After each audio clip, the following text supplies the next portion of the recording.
Hi there, this is Kevin with GatheringMagic.com here with the wrap-up video for this week's Plan on the Budget with Mono Black Devotion. So first of all, I'm just going to go over our matchups were pretty...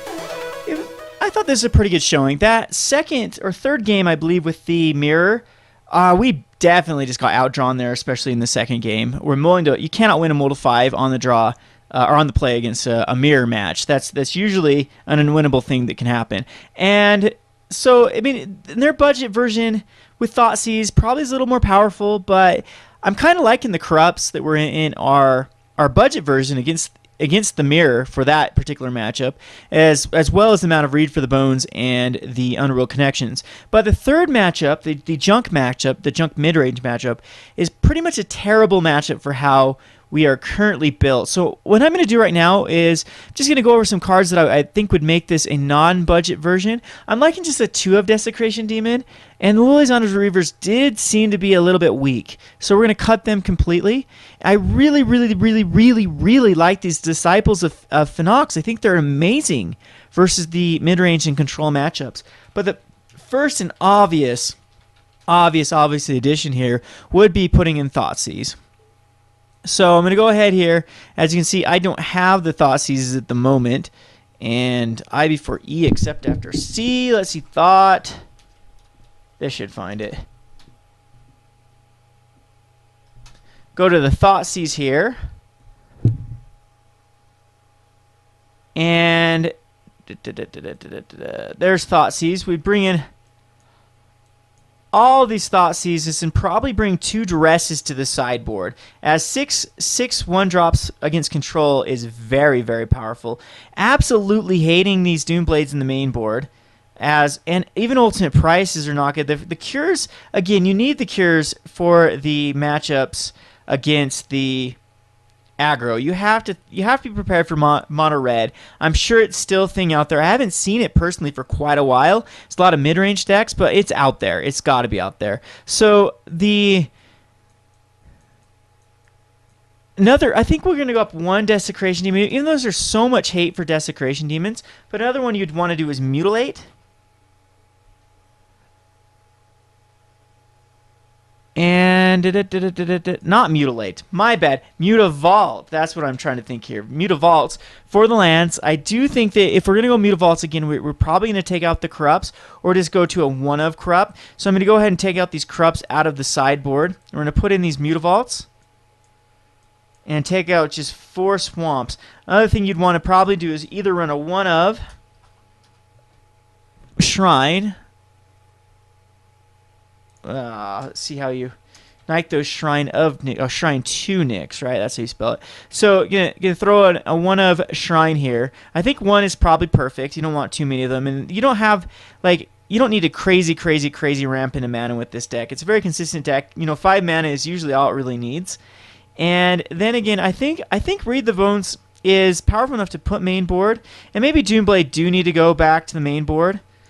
And then we're up to 57 here. I'd like to find another creature, but the real thing that makes this deck shine against some of the matchups, especially the last one there with Junk, to take out those Obstados and Blood Barons and Locks and Smiters and whatever, is these Lifebane Zombies. And these might even be powerful enough, because they are Intimidate 3/1s, to go main boarded. And it's tempting for me just to actually main board those. We're actually going to main board, since we're only playing 2 Desecration Demons, I'm going to main board 2 Disciples and maybe even bring in the other Doomblade or another Duress. And I think that is probably what I would run. We'd have to cut 1 card now, and so I probably would cut a Dark Betrayal or this other Doomblade. Probably this other Doomblade, because most of the things that we're bringing in, we'll cut a Dark Betrayal and put in another Doomblade in the sideboard. Alternate price again, 2 of. You don't want to go more than 2 of. Oh, here we go. I know what we need to do. Hero's Downfall. That is the card that just a lot of those, like Elspeth was everywhere. A lot of those matches. Let's see, the red was playing Elspeth. The red white was playing Elspeth. The junk was playing Elspeth. So the majority of our matchups were actually playing Elspeth. So you'd want to throw in the Elspeth, and this diversifies, so you'd easily be able to get rid of like a Dark Betrayal. Another Doomblade can come to the sideboard. Another Ultimate Price can come to the sideboard, and then we can Devour Fleshes can stay mainboarded, and I guess we'd want to bring in... Yeah, so now we definitely need to mess with our list here. Lightbane Zombies are fine. Not really liking the Abhorrent Overlord. I'm going to take it out. And then I think I'm going to take out a Duress from the main board, throw it over the sideboard, and take out... We just need to take out 2 cards now. Got Doomblade, Ultimate Price, Devour Flesh, Hero, Heroes. These definitely... Yeah, one of these definitely can... We definitely can... Oh, we're up to 26 lands. I like 25. So there we go. So it's just 1 card out of the sideboard. Doomblade, Ultimate Price, Devour Flesh. Yep, I'm going to take out this last of Doomblade. So this will give us a total package of 10 removal main board with the Pharika's Cures and Dark Betrayals that we can add in for various decks in the sideboard. So this is what I really... If I was to run a list, this would be my list that I'd run. I really think that people are overlooking how powerful this Disciple of Phenax is, especially with Underworld Connection and a Disciple. It's basically a creature that stays around to give you some devotion count for, in this case, both the Nightveil Shrine of Nyx and your kill condition of the Grey Merchant of Asphodel. And especially if you have, like, into a turn 2 or 3 Nightveil Specter and a turn Disciple of Phenax, you're basically... This is another Thoughtseize. It's going to lead back on 1/3, look at 5 cards. That's usually going to be all the cards that are in their hand by that turn, and you'll be able to get rid of a problematic card, and then... Again, still have a 2-drop with your, which you need with your Desecration Demon, a 4-drop for your Grey Merchant of Asphodel. So, and then it's never bad to whip back a Disciple, especially late game when they, this will be a combination of 4 cards to look at their hand and get rid of. So I'm really liking this card. So that's why I'm including 1 more in the sideboard. You could take it out of the Duress and go another one in the sideboard. But if I had these cards, I'd play a bonus match. I'm not going to play a bonus match here with I don't have the Hero's Downfalls or the Thoughtseize, and they're incredibly both expensive on MTGO. And this isn't a deck I usually run on MTGO. It isn't really my style. I like to go more, of course, the Rogue deck style. So please come check that channel out if you like the Rogue decks. Got some fun brews up at the moment. The brew that I like to, I'll show you the brew that is very... So let's go ahead and save this for the mono black. Oops, that just saved over my budget. But the deck that I run that is very similar to this is, let's see here. It's a Orzhov ramp deck is what I like to call it. Of course, this deck definitely needs some more Heroes Downfalls as well. But this is my other non-budget route that I would definitely advise going. I like 26 land in this because your kill condition is actually the Dead of the Deathless, not the Corrupts.